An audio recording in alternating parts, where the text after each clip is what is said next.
You know, guys, I had someone write me a question the other day asking, is it normal to prefer to roll people who are higher ranking than me than it is to roll people my own rank? Guys, my name is Bill Jones. I'm head instructor of top level martial arts in beautiful downtown Cuyahoga Falls. I am a black belt under Master Pedro Sauer, and you're watching Professor's Corner. Look, if you like what I'm saying here, do me a favor, hit that like button, subscribe, leave a comment. Every little bit helps. I know that I always hate like the call to action stuff, but it really does help. It makes a big difference as far as how things show up on YouTube. So I really appreciate it. So like I said, this guy writes me, and he's one of my regulars. He's in all the time, and says, "Hey, I love rolling like the purple belts and the blue belts and stuff, and I don't mind getting tapped to them. Like I feel like I get some really good rolls out of that. Why is it though that I feel let there be light? Why is it though that I feel like I feel this anxiety when I go to roll people of my own rank, like other white belts and stuff?" And I said, and this is just my thoughts, right? Of maybe if this is your situation, when you roll as a white belt, you especially if you've done it a few times, we're not talking about like a new white belt where you still think you have a chance against purple belts and black belts and whoever else. You realize like where things are and that there's levels to this stuff. You have an expectation to lose, right? And it's not that you have to lose. You're going to try your best. You're going to work hard. But when you get tapped by a purple belt as a white belt, or even as like a low blue belt, like it doesn't hurt. And what I mean by that is like nothing inside you says, "Ooh, I should have won that one. I should have got that. I made this mistake or that mistake." Like you accept that, oh man, they have that trick and they've been doing this so much longer than me. And it's just an easier way on your ego to lose. You really don't get beat. And, at first, when you first start, you do, because you expect, like, a beginner walks in, and a lot of them think they have a chance. And, there's a good example was years ago. This is probably 10 years ago? 10 years ago. One of my good friends, Adam, he's a black belt now. He's rolling my instructor, one of my instructors. His name's Brian Mlinarsik. He's a third degree black belt under Pedro, or second, I don't remember. Super high ranking guy now, but he's rolling him. And at the time, Brian was like a brown belt or something like that. And this guy's a brand new white belt, and Brian keeps tapping him. And the guy gets up and he throws his mouthpiece down. And he's like, "Damn it!" And Brian looks at him, and as serious as anything, he goes, "You know what your biggest problem is?" The guy's like, "What?" He's like, you think you have a chance. He goes, "Once you let go of that, you'll be fine." And, like it sounds really conceited, but it was true. This guy was getting so bent out of shape because he thought he should be winning against this guy that's been training forever. At that time, Brian had been training for like 15 or 20 years almost. So he didn't mean it as like a knock or like, "Hey, there's no chance for someone who's a beginner to beat me." That's not how he meant it. But let's be honest, once you've been doing jiu-jitsu for a while, you know that the odds are really low. This guy hadn't been doing it long enough to realize that. But once you realize that, and you start rolling brown belts and purple belts, it doesn't hurt so much when you lose. You don't get as upset about it. However, and this is where I've been heading with this, when you roll someone of your own rank and you lose, you feel like you should have won that one. Or maybe even roll someone who's close to your rank but a little bit below.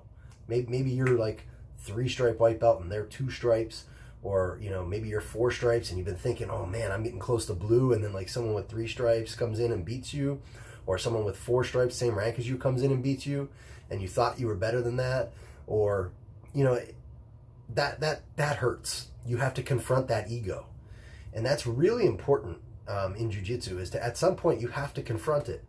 Now in my association, you don't have to confront it as much at white belt. But at blue belt, it's definitely going to happen.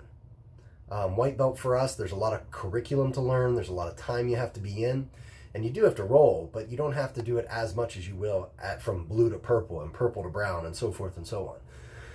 So at some point, you're going to come up against this person who's been training the same amount of time as you. And maybe they start beating you consistently. And God, that hurts. Because you're like, "Man, I'm training as much as them. I'm doing everything. I know their game." And the answer might just be that it's going to take a while. But that's usually why you avoid people who are the same rank as you, or anybody for that matter, is you don't want to get beat. Now, that's not the same as if you're, say, like, for example, I'm 40 years old. Sometimes I see, you know, a 22-year-old who I know is game and just wants to go hard, and I'm not in the mood to go hard that day. I'm going to avoid that guy, right? That's just how it's going to be. And it's not because I don't want to get beat. It's not because, it's just because, man, I ache and I don't want to roll that hard that day and feel like I'm rolling for my life. That's okay. I get to do that. And it's okay for you too. But if you find yourself having those feelings of angst or those feelings of hesitation when it comes to rolling people your own rank or close to you in rank, you know, maybe you're like a 4-stripe white belt and you got a brand new blue belt, or you know, in our association, a 4-stripe white belt would actually be a 4-stripe blue bar, just the way the Pedro Sauer Association works. You know, you might feel a little bit of angst there, or a little bit of hesitation. And I highly suspect that it's because you're afraid to confront that ego. You have to confront it. You must confront your ego in Brazilian Jiu-Jitsu. There's no getting around it. You know, I've lost matches in competition, and it sucks. It always sucks because, and one of the best examples I have is I was a 4-stripe purple belt at the time, and I get into this match. I had won my first round. I get into this match with this guy, and I'm really dominating him throughout the whole match. I'm doing really good. We're about 3-4 minutes in. It's a guesstimate. And boy, I tell you what, I get this adrenaline drop that just kicked my ass. And my mouth went dry. It felt like every part of my body just stopped working. And I don't know what happened. I think I got in my head and I realized I was winning, and then I just tried to like hold on. And boy, the guy turned it around. He ended up scoring a couple extra points, beat me. And I was so mad. I was so angry. Like, I congratulated him. I stayed very sportsman, but I went into the bathroom. I'm tearing off my stripes, throwing them in the trash, and my instructor walks in. His name's Tony Rinaldi, and he looks at me and he goes, "What's your problem?" And I go, "I lost to this guy." And then afterwards, he's like, "Man, I just got promoted to purple, and I shouldn't lose to him." And he looks at me, serious as a heart attack. He goes, "Hey, stop being a baby. Everybody loses." And then left. That was his only advice, and it was the perfect advice because it was 100% true. You know, you got to get over it. You have to confront that ego. And if you lose to someone who's the same rank as you, or you win against them, it's ultimately doesn't mean anything in the grand scheme of things, right? Like, no one's starving because I lost that match. So keep that in mind if you're having those problems or those feelings. I hope this has been helpful. You're watching Professor's Corner. Don't forget to hit that like and subscribe button. Have a great day. I tried to hit the off button. It didn't work.